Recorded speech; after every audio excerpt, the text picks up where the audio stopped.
बोल रहे थे कि सर जनरल के भी कुछ पेपर डिस्कस कर दीजिएगा, तो इसलिए प्लेलिस्ट में तो ऑनर्स और जनरल दोनों के ही क्वेश्चन डिस्कस करके दिए हुए हैं आपके। अभी हमने 2019 का जनरल का पेपर ये सेलेक्ट किया है। इसको हम लोग देखेंगे कि जनरल में किस तरीके के क्वेश्चन पूछे जाते हैं और कुछ क्वेश्चन के सॉल्यूशन के ऊपर भी हम लोग इस पेपर में डिस्कशन करेंगे। वैसे जो लोग फर्स्ट टाइम विजिट किए हैं उनको बता दें कि 2018-19 के और भी बहुत सारे क्वेश्चंस फुल पेपर के साथ मेरे दूसरे वाले चैनल के प्लेलिस्ट में अवेलेबल हैं। आप लोग चाहें तो वहां जाकर देख सकते हैं। वो दूसरे वाले चैनल का लिंक मैं आपको डिस्क्रिप्शन में दे दूंगा। पूरा प्लेलिस्ट आपको वहां पर मिल जाएगा।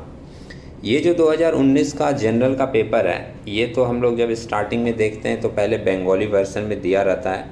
हम लोग इसके इंग्लिश वर्सन में चले जाते हैं जहाँ पर चीज़ें सबके लिए क्लियर होंगी। तो इंग्लिश वर्सन में आप देख रहे हो ग्रुप ए में जो सबसे पहला क्वेश्चन है, ये तो थ्योरेटिकल क्वेश्चन है। अच्छा, एक बात मैं और आपको बता दूं, जो लोग फर्स्ट टाइम देख रहे हैं, कि जो पेपर आप 2018, 19, 20 ये सब का सॉल्व करोगे, उसमें से बहुत सारे क्वेश्चंस आपको ऐसे मिलेंगे जो अब आपके सिलेबस में नहीं है। ये बात मैंने 2023 और 22 का जब पेपर डिस्कस किया था तो वहाँ पर बता दिया था। मार्क्स डिस्ट्रीब्यूशन भी आप इस तरीके के सोचकर नहीं जाओगे, क्योंकि 2024 में हमारा पैटर्न सिलेबस चेंज हुआ है, तो उसके हिसाब से आपको मार्क्स डिस्ट्रीब्यूशन भी चेंज करके देखने को मिलेगी। क्वेश्चन नंबर 1 जो इसमें पूछा है, ये तो थ्योरेटिकल है। आप देख रहे हो फर्स्ट चैप्टर का बेसिक थ्योरीज पूछा ही जाता है। What do you mean by cost, what is costing, mention any two difference between costing and cost accounting. और इसके साथ और करके थ्योरी का क्वेश्चन पूछा है, state the advantage of cost accounting system. इससे आप ये समझ सकते हो कि थ्योरी थोड़ी बहुत आपको करने को मिलेगी। सेकेंड नंबर जो क्वेश्चन है, ये आपका न्यूमेरिकल है, सम्स है, स्टेटमेंट ऑफ कॉस्ट से रिलेटेड ये क्वेश्चन पूछा गया है। क्वेश्चन क्या पूछा है ये एक बार क्लियरली देख लीजिएगा। Question number 2, from the following figures you are required to calculate prime cost, work cost, cost of production, cost of sales and profit per unit. अब ये सारी चीज़ों को निकालने के लिए हम लोग एक स्टेटमेंट ऑफ कॉस्ट बनाते हैं। जिन लोगों को फॉर्मेट बहुत अच्छे से याद होगा, बेसिक फार्मूलाज याद होगा, तो वो सिंपल फॉर्मेट फॉलो करेंगे, एक एक करके उनको सारा चीज़ मिलता चला जाएगा, जो कि इस सम्स में आपसे जनरली पूछा गया है। तो इन्फॉर्मेशन में आप देख रहे हो सबसे पहले दिया डायरेक्ट मटेरियल, उसके बाद डायरेक्ट वेजेज और फिर चार्जेबल एक्सपेंसेस। इन तीनों को हम लोग ऐड करते हैं तो हम लोगों को मिल जाता है प्राइम कॉस्ट। और उसके बाद नीचे एक इन्फॉर्मेशन और दिया है, work on cost 30% of direct wages. ये जो वर्क ऑन कॉस्ट है इसको हम लोग फैक्ट्री ओवरहेड भी बोलते हैं। वर्क ऑन कॉस्ट दिख रहा है आपको यहाँ पर, ये वर्क ऑन कॉस्ट को हम लोग फैक्ट्री ओवरहेड बोलते हैं। और फैक्ट्री ओवरहेड हमारा दिया 30% of direct wages. Office overhead दिया 20% ऑफ वर्क कॉस्ट। और प्रॉफिट के बारे में बता रहा है कि प्रॉफिट 20% ऑन सेलिंग प्राइस। जितनी सेलिंग प्राइस होगी उसका 20% आपको लेना है प्रॉफिट। और यूनिट प्रोड्यूस एंड सोल्ड दिया है 25,000 का। अब ये जो क्वेश्चन दिया है इसका सॉल्यूशन मैं आपको एक हिंट दे देता हूँ, आप बना लीजिएगा। एक्चुअल में हिंट क्या, ये पूरा सम्स ही है, यहाँ पर बनाया था हमने। ये यहाँ पर आपको दिख रहा होगा क्वेश्चन नंबर 2 का। हेडिंग ऊपर दे देंगे स्टेटमेंट ऑफ कॉस्ट, नीचे फॉर द ईयर इंडेड भी मेंशन कर दीजिएगा, डेट नहीं है तो डॉट डॉट लिख देंगे। फॉर्मेट पूरा आप बना लीजिएगा, पार्टिकुलर्स और एक अमाउंट का कॉलम। सम सभी हम लोग पढ़े हैं, उसी को लेकर इन्फॉर्मेशन यहाँ पर लिख रहे हैं। डायरेक्ट मटेरियल कॉस्ट दिया था, डायरेक्ट वेजेज भी दिया था और चार्जेबल एक्सपेंस भी दिया था। इन तीनों को ऐड करके जो वैल्यू हमको मिलती है उसको हम लोग नाम देते हैं प्राइम कॉस्ट, जो कि आप देख रहे हो यहाँ पर कितना दिया हुआ है 30,000 का। इसके बाद इसमें ऐड करते हैं हम लोग फैक्ट्री ओवरहेड, जो कि सम्स में बोला था कि वर्क ऑन कॉस्ट आपको लेना है वेजेज का 20%। तो वेजेज आपका 13,000 है, इसका 30% लेना था। तो 13,000 का 30% हमने ले लिया, जो कि हमारा वैल्यू आया है 3,900। और प्राइम कॉस्ट में 3,900 ऐड करके जो वैल्यू मिलती है उसको हम लोग नाम देते हैं वर्क कॉस्ट। और ये वर्क कॉस्ट हमारा आ गया कितना, 33,900। इसमें हम लोग ऐड करते हैं ऑफिस ओवरहेड। सम से बोला था वर्क कॉस्ट का 20% आपको लेना है ऑफिस ओवरहेड। तो वर्क कॉस्ट हम लोगों का आया है 33,900, उसका 20% निकालेंगे तो वैल्यू मिलेगा 6,780। ये ऐड करके जो वैल्यू मिलती है उसको हम लोग नाम देते हैं कॉस्ट ऑफ प्रोडक्शन। और ये हमारा आया कितना 40,680। ये वैल्यू जो है वो 40,680 है, ध्यान रखिएगा। कॉस्ट ऑफ प्रोडक्शन में हम लोग ऐड करते हैं सेलिंग एंड डिस्ट्रीब्यूशन ओवरहेड। तो selling and distribution overhead sums में दिया नहीं था, इसलिए हमने उसको लिया नहीं है, डैश कर दिया। तो जो वैल्यू ऐड करके आएगा, मतलब अगर सेलिंग एक्सपेंस नील है तो वही वैल्यू आपको मिल जाएगा 40,680 का, जिसको हम लोग नाम दे देंगे कॉस्ट ऑफ सेल्स। ठीक है, ध्यान रखिएगा सम्स में जितनी बातें दी गई हैं उसी के हिसाब से मैं बता रहा हूँ। ऐसे अगर हम लोग स्टेटमेंट ऑफ कॉस्ट का बात करें तो इसकी फॉर्मेट बहुत बड़ी है और उसमें बहुत सारी चीज़ें आती हैं। तो कॉस्ट ऑफ सेल्स ऐड करने के बाद हम लोग कॉस्ट ऑफ सेल्स पाने के बाद उसमें हम लोग ऐड करते हैं प्रॉफिट। अब एक बात आपको बता दें, प्रॉफिट का ये फिगर ये अभी आप मत देखिएगा, सिंपल सेंस में ये भी नहीं देखना है आपको। प्रॉफिट के लिए अगर बात करें तो सम से बोला था कि सेलिंग प्राइस जितना भी है, सेलिंग प्राइस उसका 20% आपको लेना है प्रॉफिट। तो ध्यान रखिएगा सम्स में सेलिंग प्राइस दिया हुआ नहीं था, तो इसलिए हमने सेलिंग प्राइस को एज्यूम किया 100। मैंने बहुत सारे डिस्कशन में बताया है आपको, जब भी ऑन बोर्ड भी डिस्कशन हुई है तो बताया है कि अगर कोई प्राइस आपको पता ना हो तो आप सिंपली उसको क्या मान लोगे 100।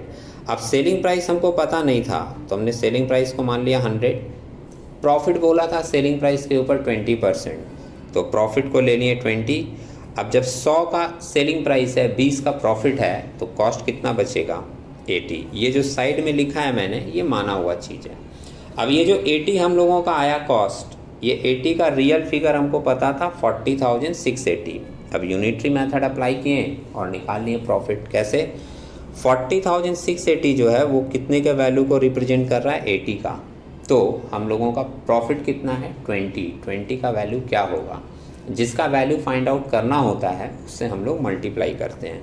तो मल्टीप्लाई 20 से किए तो हमको वैल्यू मिल गया कितना 10,170। आप सिंपली कैलकुलेटर लीजिए और उसमें करके देखिए 40,680 ये कितने का वैल्यू है 80 का, इसलिए 80 से डिवाइड कीजिए और मल्टीप्लाई कीजिए 20 से, क्योंकि हम लोगों को प्रॉफिट वाला वैल्यू निकालना है। आपको वैल्यू मिल जाएगा 10,170। ये ऐड करोगे तो ऐड करके आपको सेलिंग प्राइस मिल जाएगा 50,850। ये आ गया हम लोगों का सेलिंग प्राइस। सम्स में एक और चीज़ पूछा था लास्ट में कि प्रॉफिट पर यूनिट कितना होगा। तो प्रॉफिट पर यूनिट के लिए हम लोग सिंपली फार्मूला ले लेते हैं, profit divided by unit sold. Profit हम लोगों का निकला है 10,170 का और इसको डिवाइड कर दिए यूनिट सोल्ड सम्स में दिया हुआ था 25,000 से, तो हमको प्रॉफिट पर यूनिट मिल गया कितना 0.4068 का। ये आप लोग सम्स का सॉल्यूशन भी कर सकते हो। इसके बाद हम लोग देख रहे हैं नेक्स्ट क्वेश्चन क्या चीज़ का पूछा गया था। तो क्वेश्चन नंबर 3 आप देखोगे तो एक थ्योरेटिकल क्वेश्चन है, लेकिन इसको आप सिंपल सेंस में बोल सकते हो कि ये न्यूमेरिकल बेस्ड थ्योरी है। इसमें एक एक नंबर के क्वेश्चन पूछे जाते हैं और इस तरह के क्वेश्चन जनरली हर साल एग्ज़ाम में पूछे जाते हैं, ये ध्यान में रखिएगा। तो इसमें जो क्वेश्चन पूछा गया है 3 का ए में, उसमें बोला है what should be the appropriate costing method for the following industries. कुछ इंडस्ट्रीज़ के नाम दिए हैं और आपसे पूछा गया इसमें कौन सा कॉस्टिंग मेथड अप्लाई होगा। इसी तरीके से आप बी नंबर पॉइंट देखोगे तो बी नंबर में आपसे पूछा गया name the appropriate cost unit suitable for the following industries. इन सारे इंडस्ट्रीज़ के लिए कॉस्ट यूनिट क्या फॉलो होता है। अब ज़रूरी नहीं है कि इस तरह का दोनों दे, हो सकता है कि 5 आइटम दे दे और बोले इन पाँचों का कॉस्ट यूनिट क्या होगा वो आप बताइए। 5 मार्क्स का क्वेश्चन तैयार हो गया। तो जो पहला क्वेश्चन है कि what should be the appropriate costing method followed in the following industries, ये हम लोग देख लेते हैं कि इन सब में कौन कौन सा कॉस्टिंग मेथड अप्लाई होता है। ये दिख रहा है आपको, अगर पिक्चर थोड़ा लाइट हो गया होगा तो मैं बोल रहा हूँ, आप लोग चाहें तो इसको लिख सकते हैं। ऑयल रिफाइनरी में हम लोग प्रोसेस कॉस्टिंग यूज़ करते हैं। कोल माइंस में हम लोग यूनिट कॉस्टिंग और सिंगल कॉस्टिंग मेथड यूज़ करते हैं। रेल ट्रांसपोर्ट में हम लोग सर्विस कॉस्टिंग और ऑपरेटिंग कॉस्टिंग यूज़ करते हैं। पहले सेकेंड सेमेस्टर के सिलेबस में प्रोसेस कॉस्टिंग और सर्विस कॉस्टिंग या ऑपरेटिंग कॉस्टिंग वाला चैप्टर भी हुआ करता था। अभी सेकेंड सेमेस्टर से हटा दिया, आगे के सेमेस्टर में ये चैप्टर हम लोगों को पढ़ने को मिल सकते हैं। बी नंबर पार्ट में पूछा था कि कॉस्ट यूनिट बताओ, तो पहला था हॉस्पिटल का, तो हॉस्पिटल में कॉस्ट यूनिट किस हिसाब से चार्ज होता है, पर पेशेंट डे। पेशेंट एक दिन एडमिट होगा तो कितना चार्ज बनेगा, ये कॉस्ट यूनिट होगा हॉस्पिटल का। और एडवर्टाइजिंग एजेंसी में पर मंथ पर प्लेटफॉर्म हम लोग यूज़ करते हैं कॉस्ट यूनिट, ठीक है। अब ये पर मंथ पर प्लेटफॉर्म का मतलब क्या होता है बता दें, क्योंकि एडवर्टाइजिंग एजेंसीज में बहुत सारे मोड होते हैं। आप टीवी में कर सकते हो, आप सोशल मीडिया प्लेटफॉर्म में यूज़ कर सकते हो, आप न्यूज़पेपर में अपना एडवर्टीज़मेंट करा सकते हो। तो जो भी एडवर्टीज़मेंट का तरीका वो लोग अडॉप्ट करते हैं, वो लोग किस हिसाब से चार्ज करते हैं, पर मंथ के हिसाब से जनरली चार्ज किया जाता है, इसलिए इसका कॉस्ट यूनिट पर मंथ में लिया जाता है। इसके बाद हम लोग देख ले रहे हैं नेक्स्ट क्वेश्चन हम लोगों से क्या पूछा गया था। ये हमने क्वेश्चन नंबर 1, 2 और 3 ग्रुप ए का डिस्कस किया है।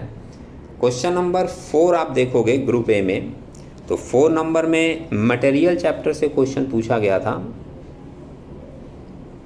ये 4 number, from the following information calculate economic order quantity EOQ। Material chapter में हम लोग पढ़े हैं, जिसका फॉर्मूला हम लोग पढ़े थे 2AO divided by CS root के अंदर में। Number of order per annum, number of order निकालना है, इसका भी सिंपल फार्मूला होता है annual demand divided by EOQ। और तीसरा पूछा time gap between 2 consecutive order, 2 order के बीच में कितने टाइम का गैप होगा, ये भी हम लोगों ने पढ़ा था। इसको हम लोग मंथ में भी निकाल सकते हैं, वीक में भी निकाल सकते हैं और डेज में भी निकाल सकते हैं। और इन्फॉर्मेशन क्या क्या दिया है, कंजम्पशन पर मंथ दिया है, ध्यान रखिएगा पर मंथ का है 100 यूनिट। हम लोग जनरली जब यूज़ करते हैं कैलकुलेशन तो उसमें पर मंथ का नहीं पर एनम का लेते हैं, 1 साल का एनुअल डिमांड या एनुअल कंजम्पशन। तो 1 साल का निकालने के लिए हम लोग 100 को क्या करेंगे, पर मंथ का है 12 से मल्टीप्लाई कर देंगे तो हम लोगों को 1 साल का मिल जाएगा 1200 यूनिट्स। कॉस्ट पर यूनिट दिया है 40, cost of processing and order दिया है 600 और कॉस्ट ऑफ कैरिंग इन्वेंट्री दिया है 20%। बहुत ही सिंपल सम्स है, जिसको फॉर्मूलाज ही याद होगा और 2-4 सम्स भी वो लिख के किया होगा, वो सिंपली इस सम्स को बना सकता है। मैं अभी आपको इसकी कैलकुलेशन भी एक बार दिखा दूंगा। इसके बाद और करके एक थ्योरी का क्वेश्चन ऐड कर दिया कि भाई अगर आपको कुछ भी याद नहीं फॉर्मूला का तो एटलीस्ट थ्योरी लिख लीजिए। और मेंशन किया what do you mean by perpetual inventory system, material chapter का ही थ्योरी है। Mention any 2 difference between perpetual inventory system and continuous stock taking, ठीक। ग्रुप बी का जो क्वेश्चन नंबर 5 है, ये आपका क्वेश्चन है ग्रुप बी का 5 नंबर क्वेश्चन लेबर से रिलेटेड। इस तरह के बहुत सारे क्वेश्चन हम लोग सॉल्व किए हैं, दूसरे वाले चैनल में भी इसके वीडियो अवेलेबल हैं, आप चाहें तो जाकर प्लेलिस्ट दूसरे वाले चैनल का देख सकते हैं, मैं लिंक डिस्क्रिप्शन में ज़रूर दे दूंगा। इसके बाद और करके जो इसमें क्वेश्चन पूछा है, ये भी आपका लेबर वाले चैप्टर से ही पूछा है, मतलब लेबर वाले चैप्टर से ही क्वेश्चन नंबर 5 पूछा गया है। चाहे आप इसका मेन सम्स करें या मेन सम्स में डाउट हो रहा तो और करके जो क्वेश्चन दिया गया है वो करें। आप नेक्स्ट पेज में आए हम लोग, तो यहाँ पर मैंने क्वेश्चन नंबर 4 आपको सिंपली सॉल्व करके दिखाया है। EOQ निकालना था, फॉर्मूला हम लेते हैं 2AO डिवाइडेड बाई CS। कुछ लोग अलग वर्ड भी यूज़ करते हैं, लेकिन मैंने कई बार बताया है कि जो भी वर्ड आप यूज़ करोगे साइड में उसका फुल फॉर्म मेंशन कर दोगे। A का मतलब है हमारा एनुअल कंजम्पशन, O का मतलब है ऑर्डरिंग कॉस्ट, C का मतलब है कॉस्ट पर यूनिट और S का मतलब है स्टोरेज एंड कैरिंग कॉस्ट। उसके बाद इसको पुट करके सिंपल कैलकुलेशन आप कीजिए कैलकुलेटर में, आपको वैल्यू मिल जाएगा। कैलकुलेशन आप लोग ज़रूर करके देख लीजिएगा, क्योंकि ऐसा ज़रूरी नहीं है कि टीचर कैलकुलेशन किया है तो उसका हमेशा सही होगा। जैसे 2 × 1200 हमारा एनुअल कंजम्पशन है, इंटू O 600 ऑर्डरिंग कॉस्ट है, divided by C cost per unit दिया है 40 और storage and carrying cost S है 20%। तो ये जो है आप लोग खुद से भी एक बार कैलकुलेशन करके सॉल्व करके देखिएगा कि आपका इतना वैल्यू आ रहा है या नहीं। अच्छा हाँ, ये जो रूट अंडर में 18 के बाद 4 0 दिख रहा है आपको, लास्ट में एक पॉइंट है, ये पॉइंट वाला नहीं होगा, मतलब 18 के बाद 4 0 ही आपका भी आएगा। उसको रूट निकालेंगे तो 424 पॉइंट समथिंग आ रहा था, उस पॉइंट को हमने हटाकर राउंड फिगर ले लिया है 424 का, ठीक है। अब नंबर ऑफ ऑर्डर निकाल दें तो number of order per annum annual consumption divided by EOQ, annual consumption या एनुअल डिमांड 1200 था, divided by economic order quantity 424 आया, डिवाइड करके हमारा नंबर आ रहा है 2.83। मैंने पहले भी सम से बताया है कि नंबर ऑफ ऑर्डर को आप पॉइंट में कभी नहीं रखोगे, हमेशा बढ़ा कर रखोगे। इसके रीज़न भी कई सम से मैंने एक्सप्लेन किए हैं। तो 2.83 जो हमारा आया उसको हमने राउंड ऑफ करके ले लिया कितना, 3 ऑर्डर। और तीसरा इसमें पूछा था time gap between 2 consecutive order. तो मैंने कहा अभी सम्स डिस्कस करने के समय ही कि इसको हम लोग मंथ में भी ले सकते हैं, वीक में भी ले सकते हैं, डेज में भी ले सकते हैं। मंथ में लेंगे तो 12 से डिवाइड करना पड़ेगा नंबर ऑफ ऑर्डर को, वीक में निकालना हो तो 52 से डिवाइड करना होगा, और डेज में निकालना होगा तो 365 डेज से डिवाइड करना होगा। आप तीनों को डिवाइड करके देखोगे तो 4 मंथ या 13 वीक या 122 डेज नियर अबाउट आपका आंसर आएगा।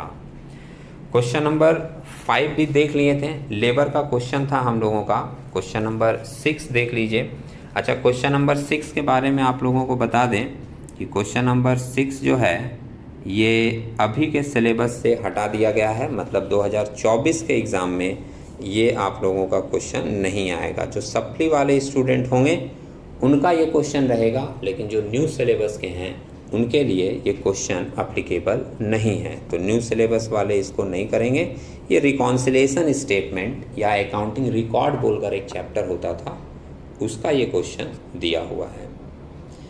इसके बाद नेक्स्ट क्वेश्चन आप देखोगे 7 नंबर। तो 7 का ए आप लोग करोगे जो न्यू सिलेबस वाले हैं, क्योंकि 7 का ए जो है वो स्टोर लेजर है, मटेरियल चैप्टर का क्वेश्चन है, ये आप लोगों को करना होगा।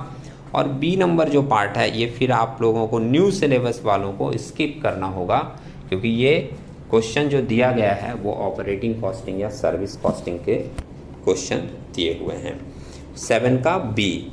ए नंबर न्यू सिलेबस वाले भी करेंगे क्योंकि ये मटेरियल चैप्टर का क्वेश्चन है। ग्रुप सी में आप देखोगे क्वेश्चन नंबर 8 जो है वो ओवरहेड का है। तो ओवरहेड आप लोगों का सेमेस्टर 2 में है, अभी डिस्ट्रीब्यूशन वाला सम से सिंपली कर सकते हैं आप लोग। और इसके बाद लास्ट में क्वेश्चन नंबर 9 भी अब न्यू सिलेबस से हट चुका है, मतलब जो सप्ली के स्टूडेंट होंगे वो लोग देंगे, लेकिन जो स्टूडेंट्स अभी फर्स्ट टाइम एग्ज़ाम दे रहे हैं, न्यू सिलेबस में आए हैं 2024 में, उनके लिए भी क्वेश्चन नंबर 9 अब अप्लीकेबल नहीं है। क्वेश्चन नंबर 9 कॉन्ट्रैक्ट कॉस्टिंग से रिलेटेड, क्वेश्चन नंबर 9 जो है वो फर्स्ट क्वेश्चन जो दिया है वो प्रोसेस कॉस्टिंग से रिलेटेड है, और जो और करके क्वेश्चन इसमें दिया हुआ है वो कॉन्ट्रैक्ट कॉस्टिंग से रिलेटेड है। प्रोसेस कॉस्टिंग और कॉन्ट्रैक्ट कॉस्टिंग में से एक सम्स पहले वाले स्टूडेंट्स को करना पड़ता था। तो उम्मीद है आप लोगों को ये पेपर पैटर्न समझ में आया होगा, कैलकुलेशन समझ में आया होगा, नई चीज़ें क्या क्या चेंज हुई हैं वो भी समझ में आई होगी। इसके कुछ सॉल्यूशन मैंने ऑलरेडी दे दिए हैं, इसमें कुछ सॉल्यूशन के साथ हम लोग नेक्स्ट वीडियो में मिलेंगे। तब तक के लिए take care and all the best.